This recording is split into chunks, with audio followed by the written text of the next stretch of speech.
नबी पाक सल्लल्लाहु ताला अलैहि वसल्लम इरशाद फरमाते हैं, जो बरोज़े जुमा मुझ पर दुरूद पाक पढ़ा करता होगा, कल क़यामत के दिन मैं उस बंदे की शफाअत फरमाऊंगा।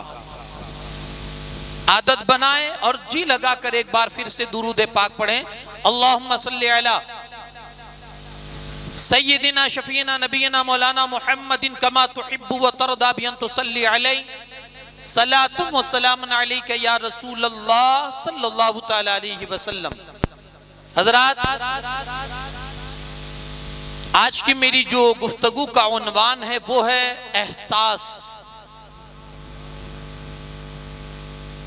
आज पूरी गुफ्तगू इसी दायरे के बीच घूमेगी, एहसास।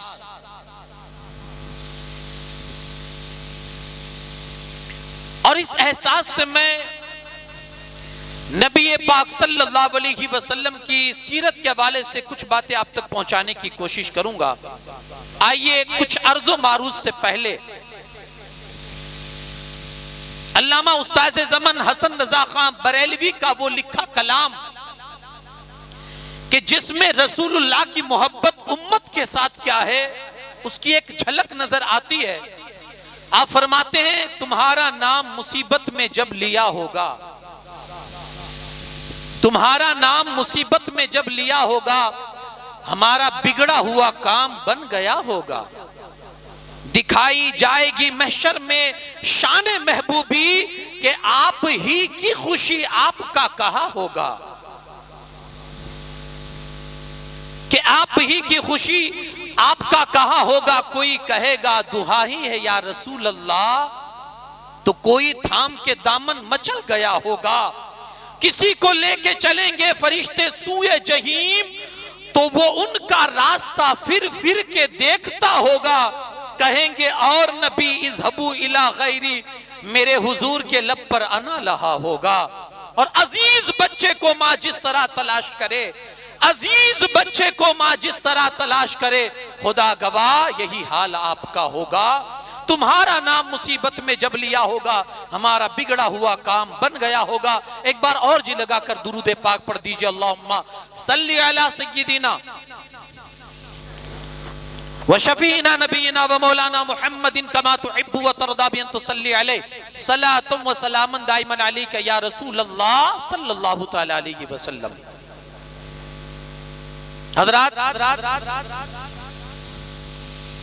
खुतबे के बाद मैंने जो आपके बीच आयत करीमा की तिलावत का शर्फ हासिल किया, अल्लाह करीम इरशाद फरमाता है, लक़द जाकुम रसूलुम मिन अनफुसिकुम, तहकीक के तुम्हारे पास आए तुम ही में से वो रसूल। अंदाज देखिए कुरान का, तहकीक के तुम्हारे पास आए तुम ही में से वो रसूल, जिन पर तुम्हारा तकलीफ में पड़ना बड़ा बड़ा भारी गुजरता है, बड़ा भारी गुजरता है। वो तुम्हारी भलाई के निहायत ही चाहने वाले हैं, और वो मोमिनीन पर मेहरबान भी है और निहायत ही रहम करने वाले हैं। गोया कुरान ये कहता है कि अल्लाह ने तुम्हारे बीच तुम ही में से वो रसूल भेजा है, वो रसूल भेजा है कि जब तुम तकलीफ में पड़ते हो, परेशानी मेरे मुस्तफा को होती है, कांटा तुम्हारे पैर में चुभता है, दर्द मेरे मुस्तफा को होता है। ऐसा रसूल अल्लाह ने तुम्हें अता फरमाया। तुम्हारी खैर खाही के बड़े हरीस है, बड़ी खैर खाही तुम्हारे साथ चाहने वाले हैं। वो यही चाहते हैं कि हमेशा हर वक्त मेरी उम्मत का भला होना चाहिए। वो यही चाहते हैं मेरी उम्मत का भला हो। इन शॉर्ट कुरान ये कहता है कि अल्लाह ने तुम्हें एहसास वाले रसूल अता फरमाए, एहसास वाले रसूल। इन शॉर्ट अगर आप समझने जाएंगे, कुरान ये कहना चाहता है कि अल्लाह ने तुम्हें वो रसूल दिया जिसमें एहसास है, और वही एहसास को आज मैं रिवायतों के जरिए से प्रूफ करूंगा। कितने एहसासात थे मेरे मुस्तफा के अंदर अपनी उम्मत के तई। आज बात यह है कि हम अगरचे उस रसूल के मानने वाले हैं, लेकिन ये जो चीजें ना एहसास वो हमारे अंदर से निकलती जा रही है, बल्कि ये कह लीजिए, गलत नहीं होगा, निकल चुकी है। हम किसी रोड से गुजर रहे हैं,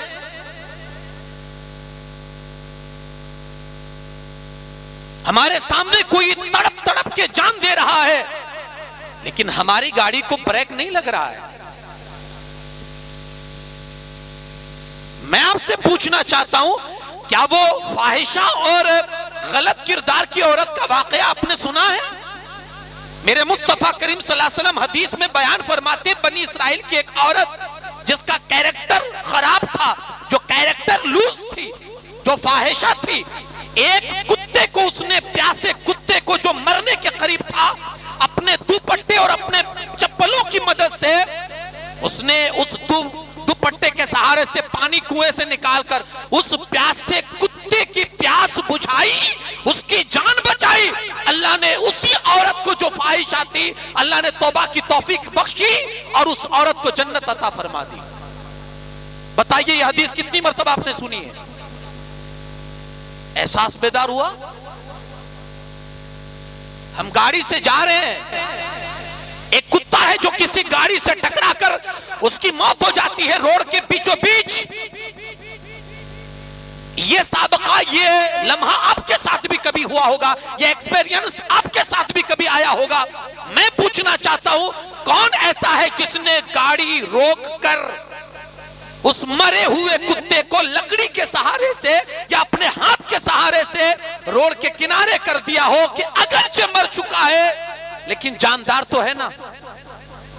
अगर इसी रोड के बीच इस कुत्ते को छोड़ दिया जाएगा, दूसरी गाड़ी आएगी, वो उसको और कुचलेगी, उसको और तकलीफ होगी। तीसरी गाड़ी जाएगी जो उसके गोश्त के टुकड़े टुकड़े कर डालेगी। लेकिन यारो, हमने कई कुत्तों को रोड के ऊपर टुकड़े टुकड़े होते देखा है, उनकी बोटियों को टायरों के अंदर चिपक कर इधर से उधर बिखेरते हुए देखा है। लेकिन यह एहसास हमारा बेदार नहीं होता है कि उस मरे हुए कुत्ते को रोड से हटाकर साइड में कर दे और उस जान के साथ हम एहसास का मादा जाहिर करें। यह हमारे अंदर नहीं है। अब इस बुनियाद पर मैं आपसे पूछना चाहता हूं, बताइए हमारा एहसास जिंदा है या मर चुका है? जिंदगी जिंदा दिली का नाम है, मुर्दा दिल क्या खाक जिया करते हैं। नहीं है एहसास। ये एहसास हमारे नबी करीम सल्लल्लाहु अलैहि वसल्लम के पास था कि कुरान जिसकी गवाही देता है, ऐ लोगों फख्र करो, फख्र करो, अल्लाह ने तुम्हें एहसास वाला रसूल अता फरमाया है। एक दो मिसालें मैं आपको दूं। मेरे मुस्तफा करीम सल्लल्लाहु अलैहि वसल्लम फरमाते हैं, अगर मैं अपनी उम्मत पर दुश्वार ना समझता ना, तो उनको हर नमाज के टाइम मिसवाक करने का हुक्म दे देता। बताइए एहसास है? यहां उम्मत का एहसास है? मेरी उम्मत नहीं कर पाएगी भाई, हर वक्त मिसवाक नहीं कर पाएगी। हुजूर ने फरमाया, अगर मैं दुश्वार ना जानता, हुक्म दे देता कि मिसवाक हर नमाज के टाइम करो और ईशा को लेट करो, हुक्म दे देता।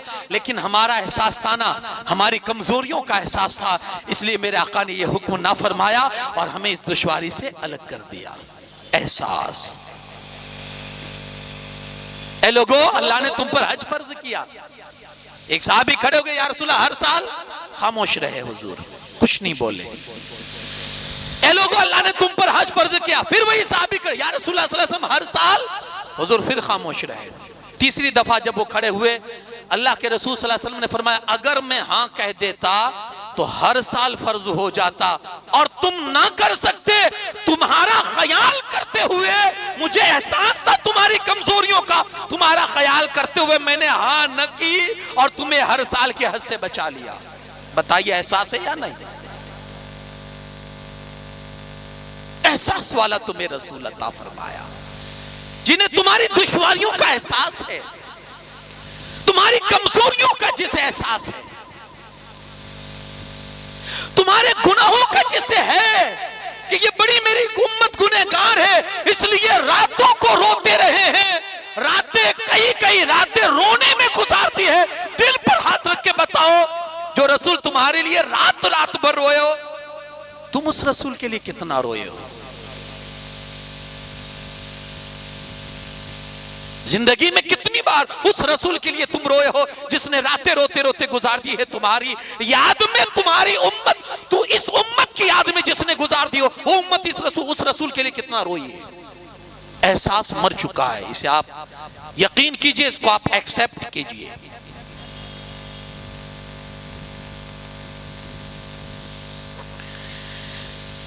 आज यही वजह है, हमारा एहसास जो नहीं है ना हमारे पास। हमारे यहां शादियां होती है ना, तो आपने देखा होगा जो दुल्हन की मां होती है, दुल्हन का बाप होता है, कभी इस तरफ जा रहा है, कभी इस तरफ जा रहा है, कहीं प्लेट तो नहीं घट गई, बार बार जाकर देख के पास पहुंचता है, क्या पोजीशन है, हो जाएगा ना, कहीं नाम ना खराब ना हो जाए, इतना खर्चा किया है, कोई जाते जाते ताना मार के ना चला जाए, इतनी कंजूसी करता है, कितना डरा हुआ रहता है। ये एहसास है हमारा, जो हमें खिला रहा है हम उसी पर रोब झाड़ रहे हैं, उसी को डरा रहे हैं, वो बेचारा, आप यकीन मानिए हम में से बहुत सारे ऐसे लोग हैं जो इस मरहले से गुजरे होंगे कि जिनके घर पर बेटी के हाथ पीले करने होते हैं, बेचारे 2 तक सुख का खाना नहीं खा पाते हैं, 2 दिन तक सुख का खाना नहीं खा पाते हैं कि कहीं कोई गड़बड़ ना हो जाए, कहीं कोई दिक्कत ना हो जाए। आखिर ऐसा क्यों है? क्योंकि हमारा एहसास मर चुका है, इसलिए वो चैन का सांस नहीं ले पा रहा है। उसे मालूम है हमारी भाषाएं क्या है, वो जानता है हमारे ताने क्या है, हम उसे क्या बोलकर जाएंगे, ये उसे एहसास है, इसलिए वो बेचारा सुख से बैठ नहीं पाता है, चैन से एक सांस नहीं ले पाता है, वो हमारे पीछे परेशान होता है, किसी को कोई तकलीफ ना हो जाए। एहसास मर चुका है, इसलिए आज हमारा भाई हमसे खुद से मुतमईन नहीं है, हमारा भाई।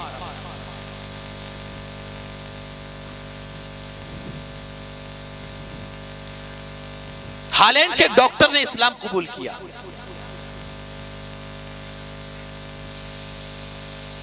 वो कहता है कि मैं जिंदगी पर मुस्लिम कौम के ताल्लुक से मेरी जो सोच थी, मेरी जो मेंटालिटी थी, वो यही थी कि ये कौम बड़ी सख्त कौम है, दहशतगर्द, बम ब्लास्ट करने वाली। वो डॉक्टर अपना जो तासुर था वो पेश कर रहा है, इस कौम के बारे में मेरा यही तासुर था, ये कौम बड़ी सख्त होती है, जालिम होती है, और लोगों के ख्यालात का कोई एहसास इसको नहीं होता है, लोगों की फिक्र नहीं होती है, ऐसी ये कौम होती है। मैं इसलिए जहां कहीं भी मुस्लिम कौम की बात आती ना, मैं पीछे हट जाता था, लेकिन अल्लाह ने मेरे अंदर एक जज्बा रखा था, और वो जज्बा था इंसानियत का। मैं एक तंजीम बनाना चाहता था कि जिसमें हर बंदे की खिदमत की जाए, एनीवे, हर बंदे की खिदमत की जाए, फिर वो किसी भी धर्म से ताल्लुक रखता हो, चाहे मुस्लिम हो चाहे गैर मुस्लिम हो, ईसाई हो यहूदी हो, कोई भी हो, का उसकी खिदमत की जाए। लेकिन फिर भी कहीं ना कहीं चल के मुसलमानों के खिलाफ मेरे दिल में कुछ ना कुछ रहता ही था कि ये कौम ऐसी है, ये कौम ऐसी है। जब मैंने तंजीम बनानी चाहिए, कमेटी एक, तो मैंने उसका दस्तूर लिखना शुरू किया। कई किताबें मैंने अपने डेस्क पर जमा की, अपने मेज पर, कि चलो इनसे मैं अपनी तंजीम का, अपनी कमेटी का दस्तूर लिखूं, ज़ाब्ते लिखूं। आप जानते हैं कि डॉक्टर जहां वो बेंच रखता है, अपना जो मेज होता है, डॉक्टर का जो टेबल होता है, वहां कांच लगा रहता है, और उनकी जो जरूरी चीजें होती है ना, वो कांच के नीचे होती है, ताकि हमेशा उस पर उनकी नजर रहे, जो चीज भूल जाए वो उनको याद आती रहे। वो डॉक्टर कह रहा है, उसी दौरान एक मौलाना थे जो हॉलैंड की सरजमीन पर किसी तबलीगी काम से आए थे, बीमार हुए, मेरे पास इलाज के लिए आए। जैसे मेरी मेज के पास वो मौलाना बैठे, तो उनकी नजर पड़ी मेरी मेज पर, और उस कांच के नीचे जो मेरा दस्तूर लिखा हुआ था उस पर उनकी नजर पड़ी। उन्होंने थोड़ी देर पढ़ा और पढ़ने के बाद कहते हैं डॉक्टर साहब अगर बुरा ना मानो तो एक बात कहूं। कहा क्या कहो? कहा लगता है आप कोई तंजीम का दस्तूर लिख रहे हैं। कहा हाँ। उन्होंने किताबें भी दिखाई कि देखो ये किताबें जो है ये दस्तूर इन्हीं में से मैं निकाल कर अपनी तंजीम के अपनी कमेटी के मैं दस्तूर लिख रहा हूं। तो मौलाना साहब ने एक हल्की सी बात कही, सिर्फ टच दिया। क्या कहा? कहा डॉक्टर साहब अगर फुर्सत मिले ना तो मेरे मुस्तफा की सीरत पढ़ लेना। बस अगर मौका मिले, फुर्सत मिले तो मेरे मुस्तफा की सीरत, हल्की सी टच देकर मौलाना चले गए। कोई जरूरी नहीं है। आला हजरत अली रहमत व रिजवान फरमाते हैं कि लोगों को समझाकर मनवा लेना यह आप पर जरूरी नहीं है। कहकर चले जाओ, मैसेज डाल दो, आज नहीं तो कल कभी तो वो मैसेज उनके जहन के अंदर गर्दिश करेगा और उनको अमल करने पर मजबूर करेगा। सिर्फ मैसेज छोड़ दो, जरूरी नहीं है पकड़ के मनवाना। मैसेज छोड़ दो, सिर्फ आज नहीं तो कल वही मैसेज उसके जहन में गर्दिश करेगा, रिपीट होगा और वो हो सकता है कि उस बात पर वो अमल कर ले। मौलाना टच देकर चले गए। वो डॉक्टर कहते हैं कि एक दिन मैं दस्तूर लिख रहा था, मौलाना की बात याद आई मुझे। मैंने कहा चलो नहीं, मौलाना ने कहा है तो देख भी ले। नेट पर मैंने सर्च की सीरत की किताबें, तो मुझे 2-4 इंग्लिश में जो रसूलुल्लाह सल्लल्लाहु अलैहि वसल्लम की सीरत की किताबें थी वो मुझे नजर आई। मैंने एक उसमें से डाउनलोड की और जब पढ़ना चालू किया, पहली हदीस पढ़ी, मुसलमान बन गया। पहली हदीस पढ़ते ही मुसलमान बन गया। क्या थी भाई पहली हदीस? और उस हदीस में ऐसा क्या था कि अपने वक्त का एक माहिर डॉक्टर सिर्फ एक हदीस पढ़कर मुसलमान बन रहा है? एक हदीस क्या था उसमें? सुने, हजरत सलमान फारसी रिवायत करते हैं, मैं था और हजरत बिलाल हबशी थे। अल्लाह के रसूल सल्लल्लाहु अलैहि वसल्लम बड़ी तेजी से हमारे पास आए और कहा जल्दी चलो, एक जगह जाना है और एक काम है, जरूरी काम है। अल्लाह के रसूल सल्लल्लाहु अलैहि वसल्लम के कदमों में जो तेजी थी उससे हमने महसूस किया कि बहुत अहम कोई काम है, इसलिए ये बंदा नवाज आज अपनी आदत के खिलाफ बड़े तेज कदम उठा रहा है। हम समझ गए कि कोई अहम काम के लिए रसूलुल्लाह सल्लल्लाहु अलैहि वसल्लम तशरीफ ले जा रहे हैं। हम भी हुजूर के पीछे हो। अभी एक गली छोड़ के दूसरी गली क्रॉस की थी कि सामने एक बुढ़िया औरत खड़ी थी और खड़ी खड़ी रो रही थी।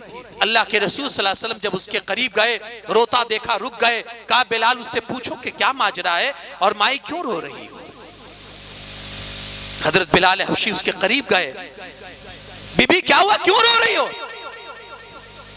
कहा तेल खरीदने आई थी, 5 दिरहम का तेल खरीदा था, 5 दिनार का, और हाथ से बुढ़ी हूं, हड्डियों में भी इतनी ताकत नहीं रही, पैर जरा सा मुड़ा तो गिरी तो वो तेल जमीन पर गिरा, जमीन ने चूस लिया।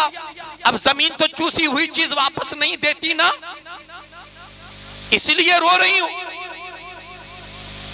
गुलामी की जिंदगी है मेरी, किसी की मुलाजमा हूं, किसी की नौकरानी हूं, और मेरी जो वो है वो बड़ी सख्त है। अगर तेल लेकर नहीं गई तो इस बूढ़ी हड्डियों को बहुत मारेगी, वो बहुत मारेगी। अल्लाह के रसूल सल्लल्लाहु अलैहि वसल्लम ने जब ये उसकी दास्तान सुनी, दिल भर आया। हजरत बिलाल हबशी से फरमाते हैं जल्दी से जाओ, घर जाकर 5 दिनार लेकर आओ और इस बुढ़िया को तेल खरीद कर दो। अल्लाह के रसूल सल्लल्लाहु अलैहि वसल्लम के हुक्म पर हजरत बिलाल गए, तेल खरीद कर लाए, बुढ़िया को दिया, लेकिन फिर भी बुढ़िया रो रही है। अल्लाह के रसूल सल्लल्लाहु अलैहि वसल्लम फरमाते माई अब क्या है, तेरा गया हुआ तेल तो तुझे मिल चुका है, अब जा।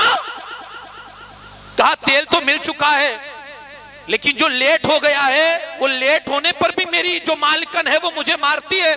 अगर ये लेट होने पर मारेगी तो अब इन बूढ़ी हड्डियों में इतनी ताकत नहीं है कि उसके मार को बर्दाश्त कर सके, इसलिए रो रही हूं। अल्लाह के रसूल सल्लल्लाहु अलैहि वसल्लम ने फरमाया चल माई, मैं तेरे साथ चलता हूं। सलमान फारसी आगे बढ़ते, या रसूलुल्लाह सल्लल्लाहु अलैहि वसल्लम मैं मामलात देख लेता हूं, आप तशरीफ ले जाएं, बहुत अहम काम है आपको, और इतनी तेज रफ्तारी से जो आप चल रहे हैं, मतलब कोई अहम काम के लिए आप जा रहे हैं, आप जाइए, मैं यहां काम देख लेता हूं, जो मामला है मैं निपटा डालता हूं, आप तशरीफ ले जाएं। अल्लाह के रसूल सल्लल्लाहु अलैहि वसल्लम का जवाब सुने और एहसास देखे मेरे आका फरमाते हैं, इस बुढ़िया के आंसू पूछने से बेहतर अब कोई काम नहीं है, इस बुढ़िया के आंसू साफ करने से बेहतर और अहम अब मेरे लिए कोई काम नहीं है। जब तक इसके चेहरे पर खुशी नहीं आ जाती, मेरा काम बाद में होगा, इसके चेहरे पर खुशी पहले होगी। एहसास, एहसास। हमारा भी बड़े लोगों से ताल्लुक होता है ना, सर ये काम अटका हुआ जरा कर दीजिए ना, वो चले जाना, सुबह मैंने फोन कर दिया है। कभी साथ में आए आपके कोई? बहुत कम ऐसे लोग होते हैं जिनके अंदर ये दर्द होता है, कौम की खिदमत का ये जज्बा होता है, बहुत कम ऐसे लोग मिलते हैं। लेकिन अब ये सब मिट चुका है, अब ये सब खत्म हो चुका है। एहसास देखिए मेरे मुस्तफ़ा करीम सल्लल्लाहु अलैहि वसल्लम का। उस बुढ़िया से कहते हैं कि चल मैं तेरे साथ चलता हूं, तेरी कौन मालिकन है मुझे जरा दिखा, मैं तेरे साथ चलता हूं। रावी कहते हैं वो आगे आगे चल रही थी, मुस्तफ़ा उसके पीछे पीछे चल रहे थे। गए, दरवाजे पर दस्तक दी,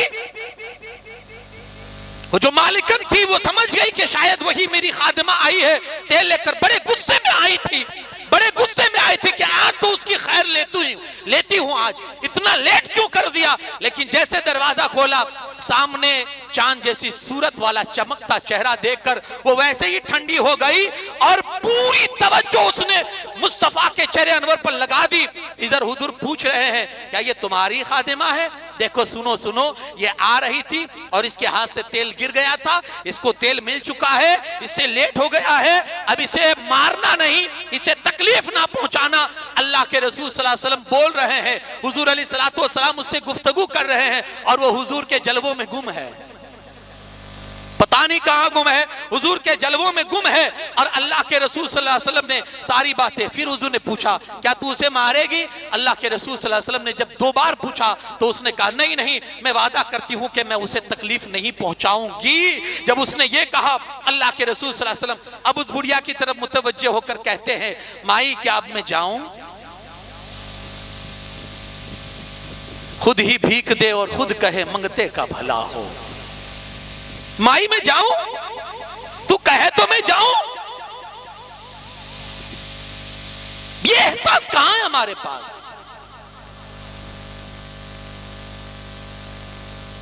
उसने इजाजत दी, रसूलुल्लाह सल्लल्लाहु अलैहि वसल्लम आगे बढ़े। हजरत बिलाल कहते मैं पीछे रह गया था, तो दोनों बुढ़िया ने मुझे बुलाया और बुलाकर कहती ये है कौन? इतने एहसास वाला बंदा यहां अपनों का कोई एहसास नहीं करता, ये दूसरों का एहसास कर रहा, ये है कौन? बिलाल हबशी कहते तुम नहीं जानते, ये वही तो है जिसे अल्लाह ने आखिरी नबी बनाकर तशरीफ मबूस फरमाया है, वही तो है, ये वही है। तेज कदमों से चलती हुई दोनों बीबियां रसूल पाक सल्लल्लाहु अलैहि वसल्लम की बारगाह में आती है, हुजूर को रोकती है और कहती है बंदा नवाज घर के दरवाजे पर आकर इस तरह महरूम तो ना छोड़ो, हाथ बढ़ाओ, कलमा पढ़ाकर मुसलमान बनाओ। वो डॉक्टर कहता है, वो डॉक्टर जो अपने कंप्यूटर पर नबी की सीरत पढ़ रहा था, वो डॉक्टर कह रहा है, उधर वो बीबियां कलमा पढ़कर मुसलमान हो रही थी, इधर में वो हदीस पढ़कर मुसलमान बन रहा था। एहसास, ये एहसास अब हमारे बीच नहीं रहा और ये एहसास अब मर चुका है। इस एहसास को जिंदा करो। हम उस रसूल के मानने वाले हैं कि जिन्होंने एहसास की तालीम हमें अता फरमाई और एहसास हमारा बेदार करके मुआशरे को एहसास की तालीम देकर वो रसूल गए और ये बता दिया जिंदगी जिंदा दिली का नाम है, मुर्दा दिल क्या खाक जिया करते हैं, जिंदा बनो।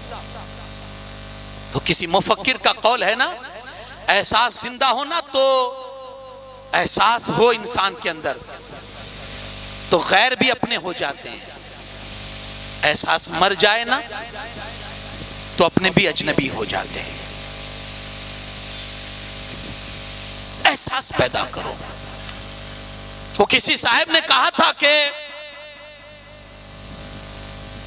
लोगों के मरने पर फातिहा नहीं होनी चाहिए, एहसास के मरने पर फातिहा होनी चाहिए। क्योंकि इंसान मर जाएगा तो थोड़े दिनों के बाद सब्र आ सकता है, लेकिन एहसास मर जाता है ना तो सोसाइटी मर जाती है, सोसाइटी मर जाती है। एहसास बेदार करें।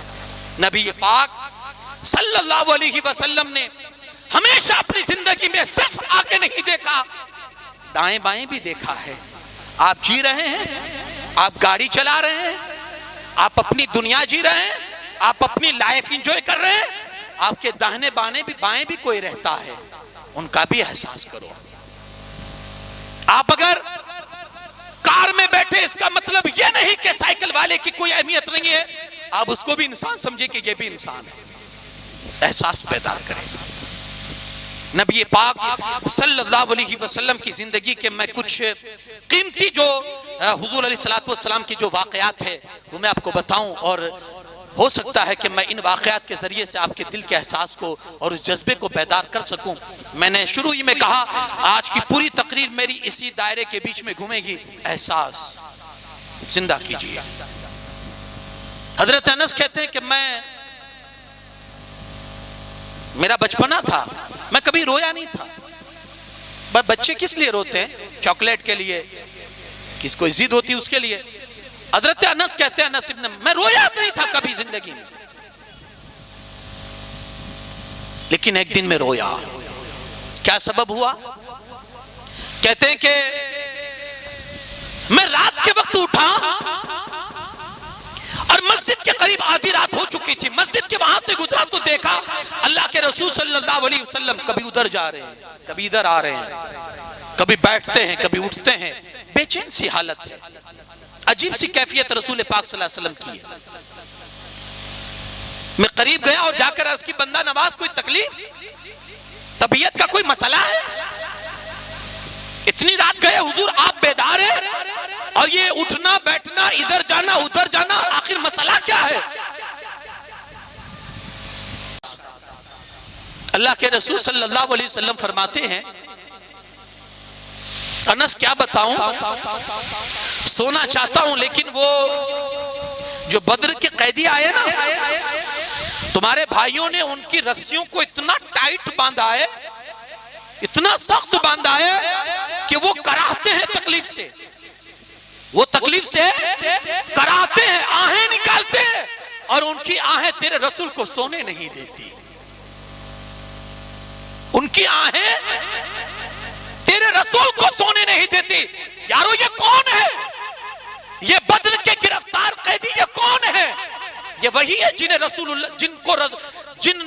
रसूलुल्लाह को गालियां सुनाई थी, जिन्होंने रसूलुल्लाह के रास्तों में कांटे बिछाए थे, जिन्होंने सहाबा को मारा था, शहीद किया था, कत्ल किया था और सहाबा को घर से बेघर बनाया था। आज जब सहाबा की बारी आई, उनकी रस्सियों को कस दिया है, सहाबा ने सख्त कर दिया है, वो लोग कराह रहे हैं, वो लोग आहें भर रहे हैं। अल्लाह के रसूल सल्लल्लाहु अलैहि वसल्लम फरमाते हैं, अनस, जैसे हजरत अनस कहते, मैंने पूछा, हुजूर रोने लगे। कहा, अनस उनकी आहें मुझे सोने नहीं देती। अपने साथियों से कहो कि थोड़ी रस्सियां ढीली कर दे ताकि ये सुकून से सो जाएं। अगर ये सुकून से सो जाएंगे, मैं मोहम्मद भी सुकून से सो जाऊंगा। एहसास। मेरे घर पे शादी होती है तो मैं समझता हूं कि मैं किसी पूरे इलाके को आज सोने नहीं दूंगा। मर गया एहसास हमारा। जो रसूल अपनी बीवी तक के मामले में इतना एहसास करे, हजरत आयशा सिद्दीका रदी अल्लाह तआला अन्हा फरमाती है, एक रात अल्लाह के रसूल सल्लल्लाहु अलैहि वसल्लम उठे तहज्जुद के लिए, लेकिन हुजूर के चलने का अंदाज बिल्कुल अजीब था। अल्लाह के रसूल सल्लल्लाहु अलैहि वसल्लम पैर जमीन पर रखकर नहीं चल रहे थे, बल्कि उंगलियों के सहारे चल रहे थे, पैर उठा उठाकर, जैसे कोई मिसाल अर्ज करने के लिए और समझाने के लिए आपको कह रहा हूं, वरना उस बारगाह में ये जुमला हम नहीं बोल सकते, जैसे कोई चोरी चुपके चलता हो। हुजूर ऐसे उंगलियों पर चल रहे थे। मायशा फरमाती है, मेरी आंख खुल गई, लेकिन मैं आंख बंद करके ये देख रही थी आधी आधी आंखों से कि अल्लाह के रसूल सल्लल्लाहु अलैहि वसल्लम ये इस तरह चल के आखिर जा कहां रहे हैं। मेरे दिमाग में कुछ और घूम रहा था। लेकिन अल्लाह के रसूल सल्लल्लाहु अलैहि वसल्लम उठे, वुजू फरमाया और आकर नमाज पढ़ने लगे। जब नमाज से फारिग हुए आयशा अर्ज करती है, या रसूलुल्लाह सल्लल्लाहु अलैहि वसल्लम जब नमाज ही पढ़नी थी तो इस तरह से बच बच के आप चल के क्यों गए? पूरा पैर भी जमीन पर रखकर जा सकते थे। सुने एहसास किसको कहते हैं? जो अपने घर वालों के लिए इतना एहसास करता हो, वो दूसरों के लिए कितना एहसास करता होगा। अल्लाह के रसूल सल्लल्लाहु अलैहि वसल्लम फरमाते हैं, आयशा आधे कदम से इसलिए चल रहा था कि कहीं पूरा कदम जमीन पर रखकर चलूंगा, आहट पैदा होगी, आवाज पैदा होगी और तुम्हारी नींद में खलल पैदा हो जाएगी। मैं नहीं चाहता मेरी वजह से किसी की नींद में खलल पैदा हो। एहसास।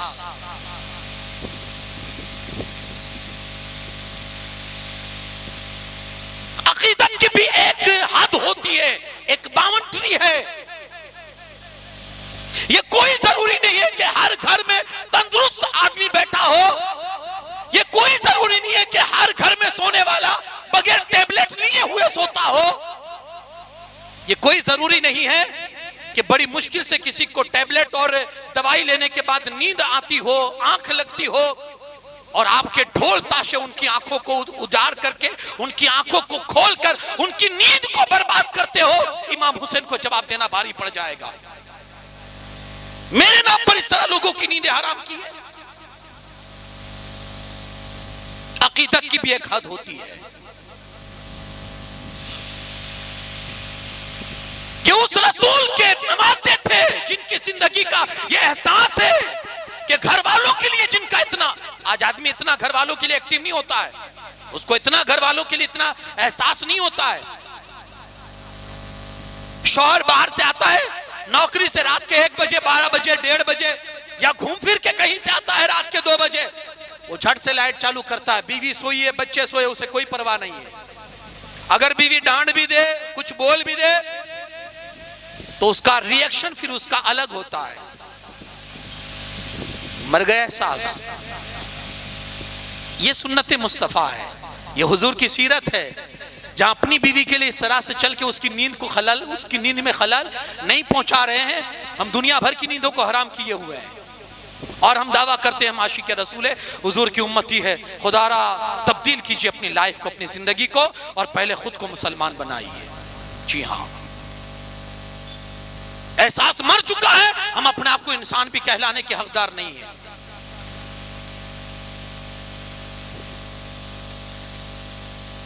अल्लाह के रसूल सल्लल्लाहु अलैहि वसल्लम की ये मुकम्मल जिंदगी जो एहसास से भरी हुई है, हर लम्हे पर आप देखेंगे। हजरत अबू जर से फरमाते हैं, अबू जर घर में जब शोरबा पकाना, सालन, थोड़ा पानी ज्यादा रख देना। क्या फरमाते हैं? पानी थोड़ा ज्यादा रख देना ताकि तेरे पड़ोसी का भी काम हो जाए। इसको आप क्या कहेंगे? एहसास नहीं है? खुद के घर में बन रहा है। आज तो लोग कहते हैं ना, मेरे बाप का काम बेटा है, मैं अपनी लाइफ देखूं कि उसकी लाइफ देखूं, मैं अपने बच्चों की जिंदगी देखूं कि उसके बच्चों की जिंदगी देखूं। ये रसूलुल्लाह सल्लल्लाहु अलैहि वसल्लम ने नहीं फरमाया है। ये हुजूर ने सहाबा को ये तर्ज कभी नहीं दिया था। वहां हुजूर अलैहिस्सलातु वस्सलाम ने जिंदगी का ये तर्ज दिया था कि जो दूसरों की खातिर अपनी जानें दे देते थे। ये एहसास था, हुजूर ने ऐसा एहसास बेदार किया था और ऐसी सोसाइटी तैयार की थी। आज जो सोसाइटी खत्म हो चुकी है उसे बेदार कीजिए। एहसास की सोसाइटी बनाइए। एहसास ये जिंदा रहेगा ना, सोसाइटी जिंदा रहेगी। वरना आपने देखे होंगे कि जब आदमी के अकस्मात होते हैं, एक्सीडेंट होते हैं ना, तो बचाने वालों से ज्यादा वीडियो बनाने वाले होते हैं। यहां आप क्या तस्वुर देंगे और तासुर आपका क्या होगा?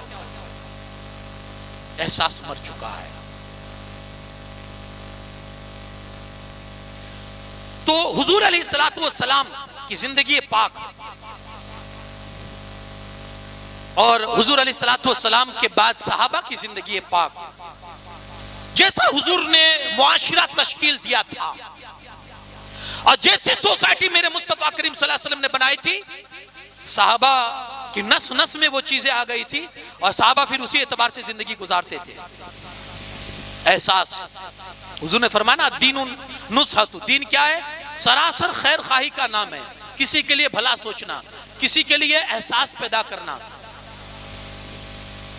दर्द दिल के वास्ते, इकबाल ने कहा था ना, दर्द दिल के वास्ते पैदा किया इंसान को, वरना इबादत के लिए कुछ कम न थे कर रो बयां। दिल बदस्त आउर के हज अकबर अस्त, जुमा के दिन वहां हज करने के लिए आप जाएं और इत्तेफाक से हज जुमा के दिन पड़े तो उसको हज अकबरी कहा जाता है, बड़ा हज। अकबर इलाहाबादी का शायद ये शेर है, अकबर इलाहाबादी कहते हैं ऐसे हज नहीं, हज तो यह है कि किसी टूटे हुए दिल को जोड़ दे, ये हज अकबर से भी बड़ा हज है, किसी टूटे दिल को जोड़ देना।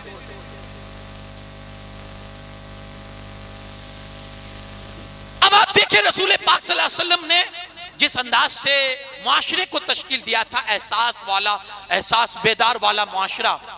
एक साहबी आए मदद के लिए कि कुछ हेल्प हो जाए।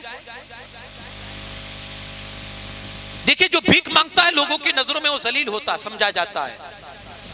अब यहां एहसास क्या है हुजूर अलैहिस्सलातु वस्सलाम का? अल्लाह के रसूल सल्लल्लाहु अलैहि वसल्लम ने फरमाया तेरे पास कुछ है नहीं?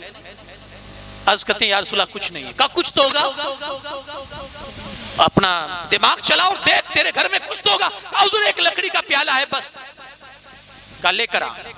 वो लेकर आया, अल्लाह के रसूल सल्लल्लाहु अलैहि वसल्लम, साहबा बैठे हुए, हुजूर ने उसकी नीलामी की। है कोई उसे खरीदने वाला? एक साहबी खड़े हो गया, रसूल एक दिनार।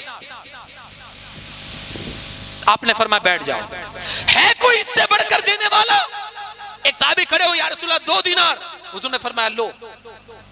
2 दिनार लिए, दोनों उसको दिए। फरमाया एक से कुल्हाड़ी खरीद और एक अपने घर वालों के लिए राशन खरीद, और 15 दिन तक अपनी शक्ल मत दिखाना। जंगल में जा लकड़ियां काट और बेच। वो साहबी गए, 15 दिन के बाद आए। क्या हुआ या रसूलुल्लाह सल्लल्लाहु अलैहि वसल्लम? आपके हाथों की बरकतों ने, अल्लाह ने करम नवाजी फरमाई, खुशहाल बना दिया। ये भी एहसास है, किसी को जिल्लत की जिंदगी से बचाना, ये भी एहसास है।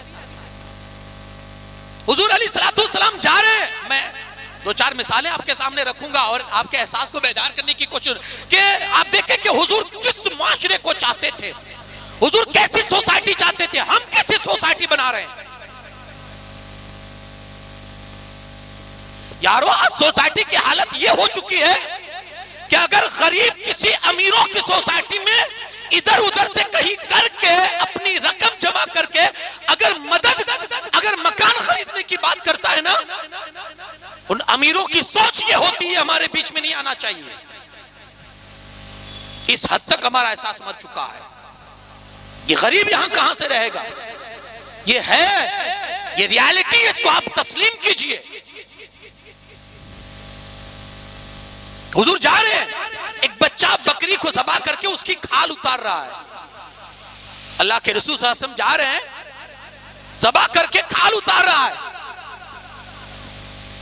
अब उसको तरीका मालूम नहीं था, वो अपने हिसाब से उतार रहा था खाल। हुजूर अलैहिस्सलातु वस्सलाम ने देखा तो रुक गए और कहा हट जा। क्या फरमाते हैं? हट जा। और हाथ लिया और वो जो कसाईयों का जो तरीका होता है चमड़ा उतारने का, हाथ अंदर डाला कि हुजूर के यहाँ मतलब शानों तक आपका हाथ चमड़े के अंदर चला गया और दोनों तरफ से चमड़ा जिस्म को छोड़ दिया चमड़े ने, और काफी चमड़ा उसका हल्का हो गया, उतरने लगा। अल्लाह के रसूल सल्लल्लाहु अलैहि वसल्लम निकाल भी रहे थे, उसको समझा भी रहे थे, देख ऐसे निकालना चाहिए, देख ऐसे निकालना चाहिए। यानी चंद मिनटों में रसूलुल्लाह ने उसको चमड़ा निकालना सिखा दिया। चंद मिनटों में, इसको याद रखिएगा, चंद मिनटों में हुजूर ने उस बच्चे को बकरी की खाल निकालना सिखा दिया। यहां मां बड़ी तमन्ना से अपने बच्चे को किसी दर्जी के पास भेजती है, मेरा बच्चा 6 महीने में दर्जी का काम सीख जाएगा, और दर्जी ये बेचारा 2 साल तक उसको कांच बटन ही में रखता है। हकीकत है ना। बड़ी उम्मीद से मां ने सोचा कि चलो 6 महीने में मैकेनिक का काम सीख जाएगा, मोटर रिपेयर करना सीख जाएगा, बाइक सर्विस सीख जाएगा, कार को रिपेयर करना सीख जाएगा। बड़ी उम्मीद से वो अपने बच्चे को किसी के हवाले करती है, 6 महीने में सीख जाएगा, 1 साल के बाद इसकी बहन की शादी है तो कम से कम इसकी बहन के हाथ पीले में इसका सपोर्ट तो हो जाएगा। वो 2 साल तक बेचारा उसको टायर खोलने ही में रखता है। मर चुका है एहसास, आप इसको मानिए। एहसास मर चुका है। यहां रसूलुल्लाह की सीरत क्या बता रही है और हमारा मुआशरा क्या कर रहा है। हुजूर ने तो मिनटों में उसको खाल बना सिखा दी कि बेटा ऐसे निकाला कर और इस तरह से जल्दी से निकल जाएगी। यानी दूसरों के लिए एहसास पैदा करो, ये मुस्तफा की सीरत का है, हुक्म है, ये हुजूर की सीरत है। दूसरों के लिए एहसास पैदा करो, ये भी एक एहसास का तरीका है। और यही मुआशरा हुजूर ने तश्कील दिया था और इसी मुआशरे को रसूलुल्लाह सल्लल्लाहु अलैहि वसल्लम चाहते थे कि ऐसा हो जाए। अब आप देखें सहाबा किराम के अंदर जो ये सिफतें आई हुजूर अलैहिस्सलातु वस्सलाम की जिंदगी देखकर। हजरत अबू बकर सिद्दीक रज़ी अल्लाह तआला अमीरुल मोमिनीन हुए। ये वाकया मैंने आपको सुना दिया है, लेकिन बस वो मजमून से टच है, इसलिए मैं आपको बस हिट देकर आगे बढ़ूंगा कि सैयदना अबू बकर सिद्दीक अमीरुल मोमिनीन हुए। पहले आपका दस्तूर ये था कि मदीने की छोटी छोटी बच्चियां थी, आपको अपने घर ले जाकर आपसे बकरियां दुलवाती थी और आप दो भी देते थे, कोई शर्म नहीं, कोई आर नहीं। आपके साथ भी कभी ऐसा साबका हुआ होगा, आप बड़ी बेहतरीन कार के अंदर और गाड़ी के अंदर जा रहे हैं, रास्ते पर कोई बूढ़ा है जो अपनी गाड़ी के टायर को चेंज कर रहा है। कभी एहसास बेदार हुआ कि अपनी गाड़ी रोककर उस बूढ़े की मदद कर दी जाए? हमारी गाड़ी को ब्रेक नहीं लगता क्योंकि हमारे एहसास को ब्रेक लग चुका है।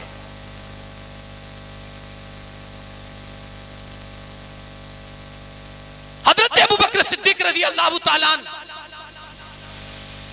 अमीरुल मोमिनीन हो गए, खलीफा हो गए। मदीना की गलियों से गुजरे तो बच्चियां आपस में बात कर रही थी, अब तो बकरियां कौन दोएगा, अब तो ये अमीर हो चुके हैं, अब थोड़ी बकरियां दोने आएंगे। सोच जो थी, मेंटालिटी जो थी, हमारी भी तो वही मेंटालिटी है। अब हम वो काम थोड़ी कर सकते हैं। हम मस्जिद के सदर है, मुतवल्ली है, ट्रस्टी, हम थोड़ी झाड़ू उठा सकते हैं, हम थोड़ी चटाई बिछाएंगे। आदमी किस लिए रखा है? हम किसी संस्था के ये है, वो है, ये है, वो है, हम ये काम थोड़ी करेंगे, ये तो फलाने के जिम्मे। एहसास मर चुका है, इसलिए भाषा है। सैयदना सिद्दीक अकबर गुजरे, लड़कियां आपस में बात कर रही थी, सुन गए, गए, कहा लाओ बर्तन कहां? बच्चियों ने कहा क्यों? कहा आज बकरियां नहीं धोनी।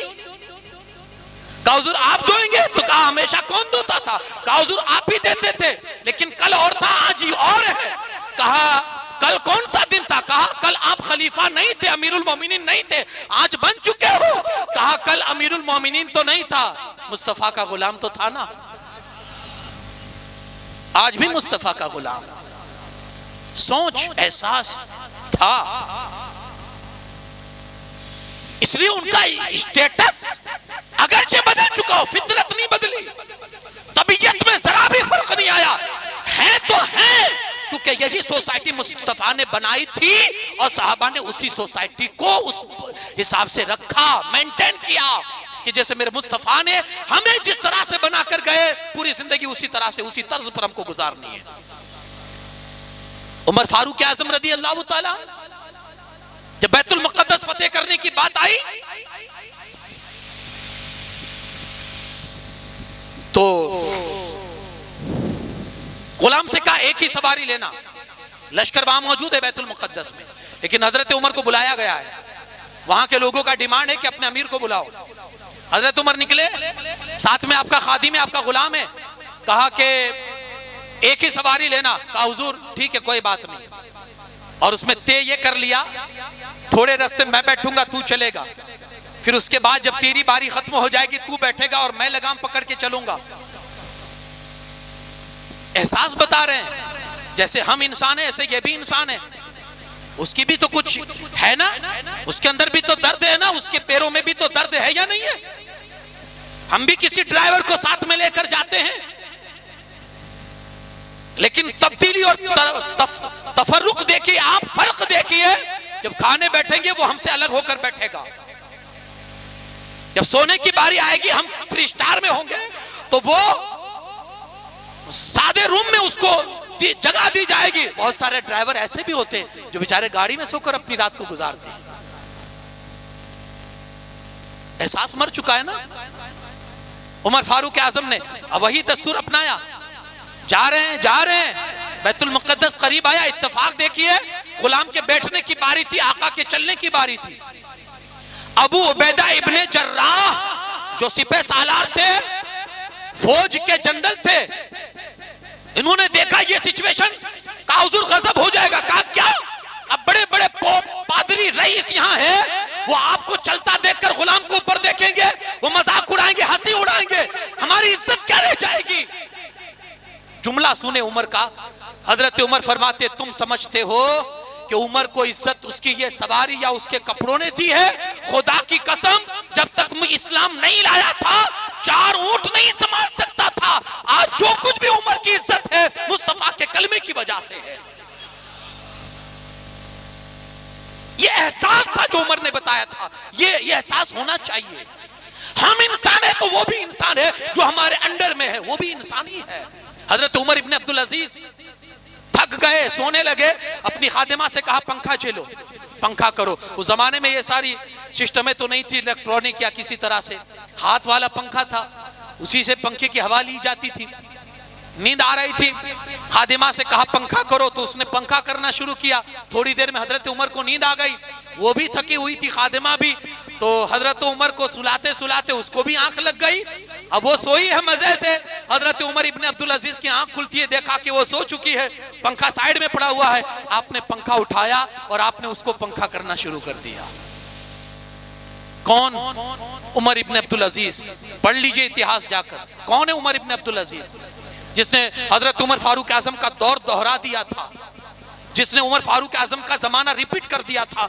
लोगों ने देखा था कि जैसे हजरत उमर फारूक आजम के जमाने में शेर और बकरी एक पन घर पर पानी पीते हैं, उमर इब्ने अब्दुल अजीज के जमाने में भी शेर और बकरी एक पन घर पर पानी पीते थे।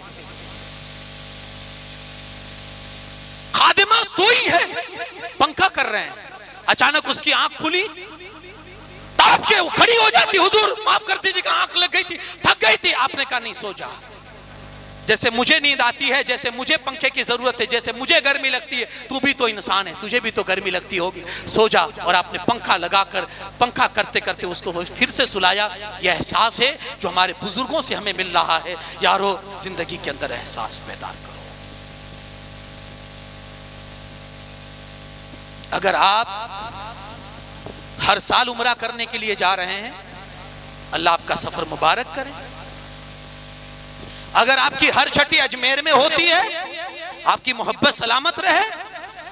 अगर आप इन जलसों के मौकों पर अगर लाखों की नियाज़ें पब्लिक को खिलाते हैं, आपका ये जज्बा सलामत रहे। लेकिन कान खोलकर सुन लीजिएगा, ये सारी चीजों के बाद अगर आपका पड़ोसी बारिश की सीजन में पानी टपकने की वजह से रात को सुकून की नींद नहीं सो सकता है, तो ये आपकी सारी इबादतों पर पानी फिर जाएगा। ये भी एहसास पैदा करें। सारे उम्रे आपके मुंह पर मार दिए जाएंगे कि उम्मत तड़प रही थी, उम्मत मजबूर थी, बेकस थी, और तू उम्रे की मजे लूट रहा था। तू ये फख्र कर रहा था कि मैं 30 साल से अजमेर जा रहा हूं। तेरा पड़ोसी तड़प रहा था और तू इस पर फख्र कर रहा था। एहसास मर चुका है, इसको पैदार कीजिए। ये भी एक उम्मत के लिए जरूरी है। और रसूल पाक सल्लल्लाहु अलैहि वसल्लम ने ये तारीख भी उम्मत को बताई है कि इस तरह भी जिंदगी गुजारो, ये तुम्हारे रसूल की जिंदगी है। कुरान कहता है, ऐ लोगों, तुम ही में से अल्लाह ने एक एहसास वाला रसूल तुमको अता फरमाया है, वो एहसास तुम्हारी जिंदगी में भी आना चाहिए। हजरत उस्मान गनी रज़ी अल्लाह तआला अन्हु मदीना में जब पानी की जरूरत पड़ी ना, मीठे पानी की जरूरत, पानी तो वैसे था लेकिन वो खारा था, मीठे पानी की मुसलमानों को जरूरत पड़ी। वाकया मशहूर है, आपने सुना है, यहूदी का कुआं था जो मीठा था। हजरत उमर ने, हजरत उस्मान गनी ने उससे डील की कि भाई बेचना है तुझे? कहा बेचूंगा लेकिन आधा, एक दिन आप इस्तेमाल करेंगे, एक दिन मैं इस्तेमाल करूंगा। अब उसको नहीं पता था कि उस्मान गनी लोगों को ऐसे ही फ्री में पानी बांटेंगे। सौदा हो गया, आधा उसका आधा हजरत उस्मान का। अब हुआ यह कि हजरत उस्मान ने आधा कुआं खरीद कर जिस दिन आपकी बारी होती, आप मुसलमानों के लिए वक्फ कर देते थे, जिसको जितना ले जाना वो पानी ले जाओ। उम्मत को जरूरत थी। उम्मत को जरूरत थी। आज कोल्ड स्टोरेज जो होते हैं ना, उसमें अनाज, गोडाउन में अनाज भरा जाता है कि जब मार्केट में कम होगा, रेट बढ़ेगा, तब बाहर निकालेंगे। जब उम्मत तरस रही होगी, जब उम्मत तड़प रही होगी, जब उनके घर के अनाज खत्म हो जाएंगे, जब उनके घर के गेहूं खत्म हो जाएंगे, जब उनके घरों में चावल खत्म हो जाएंगे और सीधा 20 रुपए से 80 रुपए हो जाएंगे चावल के, तब हम मार्केट में अपने गोडाउन से और अपने कोल्ड स्टोरेज से चावल को निकालेंगे, अनाज को निकालेंगे। इस नीयत से अनाज को रोकते हैं। उन्हें हजरत उस्मान गनी के इस अमल से इबरत हासिल करनी चाहिए। कौम को जरूरत थी, उन्होंने खोल दिया अपना खजाना कि ले जाओ, जितनी जरूरत है ले जाओ, क्योंकि वो जानते थे आज अगर कौम के लिए करेंगे, अल्लाह हमारे लिए कुछ ना कुछ जरूर फरमा देगा। उनका जज्बा था, अकीदा था। अब हुआ ये कि हजरत उस्मान की जिस दिन बारी होती ना कुएं की, उस दिन सारे लोग, मुसलमान हो के गैर मुस्लिम हो, यहूदी हो, कोई भी हो, उस दिन फ्री का पानी भर लेते थे, स्टॉक कर लेते थे। तो जिस दिन दूसरे दिन यहूदी की बारी आती थी, कोई पानी भरने नहीं आता था। और उसने दिल ही दिल में सोचा, यार ये तो मेरा घाटा हो रहा है, वो तो फ्री में बांट रहे, सब भर लेते हैं एक दिन पहले, मेरे बारी में तो कोई नहीं आता। तो उसने फिर मजबूर होकर हजरत उस्मान गनी से समझौता कर लिया, एक काम कीजिए, पूरा कुआं आप ही खरीद लीजिए। हजरत उस्मान गनी ने 35 दिनार में, गालिबन या दिरहम में वो कुआं खरीदा और फिर रसूल पाक सल्लल्लाहु अलैहि वसल्लम की बारगाह में आकर फरमाया, अर्ज की, या रसूल सल्लल्लाहु अलैहि वसल्लम, ये कुआं आज से मैं मुसलमानों के लिए वक्फ करता हूँ। हुजूर इतना खुश हुए, हाँ यारो, कभी जिंदगी में ये भी काम कर लिया करो, मेरे मुस्तफ़ा कब्र अनवर में खुश हो जाएंगे। हुजूर इतना खुश हुए कि हजरत उस्मान गनी को फरमाते, उस्मान आज तूने मेरे हाथों अल्लाह की जन्नत को खरीद लिया है, जन्नत खरीद लिया है। कभी ऐसे भी जन्नत खरीदी जाती है। जन्नत सिर्फ जन्नत की कियारी में जाने से नहीं मिलती है, जन्नत सिर्फ जन्नत के दरवाजे से गुजरने से नहीं मिलती है। बड़ा आसान फार्मूला है भाई, हर साल उर्स के मौके पर चले जाओ, जन्नत के दरवाजे से निकल जाओ और ये सोचो कि अब तो जन्नत ही जन्नत हमारे लिए है। हैं? दरवाजों से गुजरने से जन्नत नहीं मिलती है, जन्नत तुम्हारे घर में भी है, लेकिन एहसास मर चुका है। वो जन्नत का दरवाजा तुम्हारे घर में भी है, वो जन्नत की चौखट तुम्हारे घर में भी है, लेकिन एहसास मर चुका है ना, इसलिए जन्नत को किसी और जगह ढूंढते फिरते हैं। एक बंदा आया, या रसूलुल्लाह सल्लल्लाहु अलैहि वसल्लम, मैंने मिन्नत मानी है। कहा क्या? कहा मेरा फलाना काम हो गया तो मैं जन्नत के नीचे वाली और ऊपर वाली चौखट को चूमूंगा, ये मैंने कसम खाई है, मन्नत मानी है। मेरा काम हो चुका है या रसूलुल्लाह सल्लल्लाहु अलैहि वसल्लम, मन्नत कैसे पूरी करूं? काम हो चुका है, मन्नत कैसे पूरी करूं? अल्लाह के रसूल सल्लल्लाहु अलैहि वसल्लम फरमाते, वालिदैन जिंदा है, माँ बाप जिंदा है? अर्ज करता है हाँ। अल्लाह के रसूल सल्लल्लाहु अलैहि वसल्लम फरमाते हैं, जा अपने बाप की पेशानी चूम ले, अपने माँ के कदम चूम ले, तेरी मन्नत पूरी हो जाएगी। कहां जन्नत ढूंढ रहे हो भाई? है राजी है तुम्हारे साथ है या अलग है? दवाई के लिए हर महीने तुम्हारे पास उसको आना तो नहीं पड़ रहा है ना? महीने की बीड़ी का स्टॉक अगर खत्म हो चुका है तो कहीं तुम्हें फोन कर करके बार बार उसको कॉल तो नहीं करनी पड़ती है ना? अगर ये है तो भटकते रह जाओगे, जन्नत कभी नहीं मिलेगी। भटकते रह जाओगे, जन्नत कभी नहीं मिलेगी। एहसास बेदार कीजिए, एहसास मर चुका है, इसलिए वो ढूंढना चाहिए कहीं और ढूंढ रहे हैं कहीं। एहसास बेदार कीजिए। मैं ये अर्ज कर रहा था, हजरत उस्मान गनी रज़ी अल्लाह तआला अन्हु ने ये कुआं वक्फ किया, और उस समय में कि जब कौम को जरूरत थी, लोग प्यासे थे, लोगों को पानी की जरूरत थी, उन्होंने अपनी दौलत के दरवाजे खोल दिए। उमर फारूक आजम के जमाने में कहत पड़ा, आपने बैतुल माल का दरवाजा खोल दिया। आज काम नहीं आएगा, आज जरूरत लोगों को पड़ी है, अगर ये लोगों के काम नहीं आएगा तो फिर ये माल किस दिन लोगों के काम आएगा? ये आप अगर ये नजरिया ये बना ले, ये सोच बना लेना, तो उस सोच से आपका एहसास जिंदा होगा और उस सोच के जरिए से इंशाअल्लाह आप ये चीज अपने अंदर पैदा कर सकेंगे कि ईमान की चाशनी और ईमान की हालात अल्लाह आपको नसीब फरमाएगा।